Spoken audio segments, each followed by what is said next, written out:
AddEvent is a calendar API that I've worked with on several Bubble projects. Now, Bubble has got a perfectly functional calendar element that you can drag onto a page. You can create an events data type. You can have a start and an end date. You can use privacy rules to ensure who can see which events in the calendar.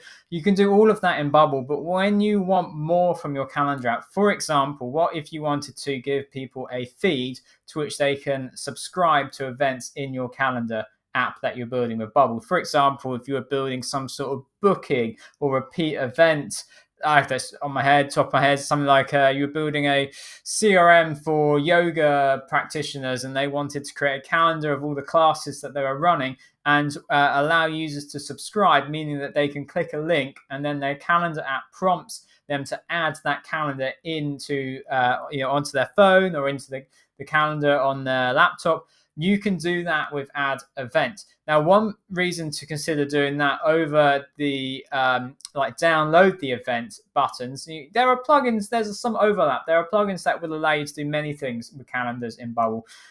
I'm saying this is when you really want you want to make a big deal of your calendar features. AddEvent is there, because if you just let your users download an event file and then they add it to their calendar, that's not updating. Once they download it, it's basically offline, disconnected from your Bubble app.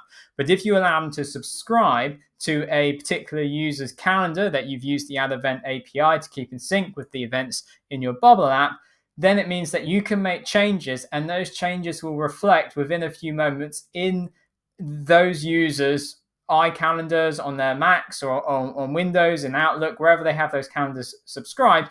They will see changes to those calendars. Let's just take a quick dive into their documentation. In fact, let's just see what they can do. So they've got some great tools for sharing events, for collecting RSVPs, for subscription calendars. That's what I was talking about. So well worth checking out. But I do have another calendar API that I'm going to tell you about in the next video.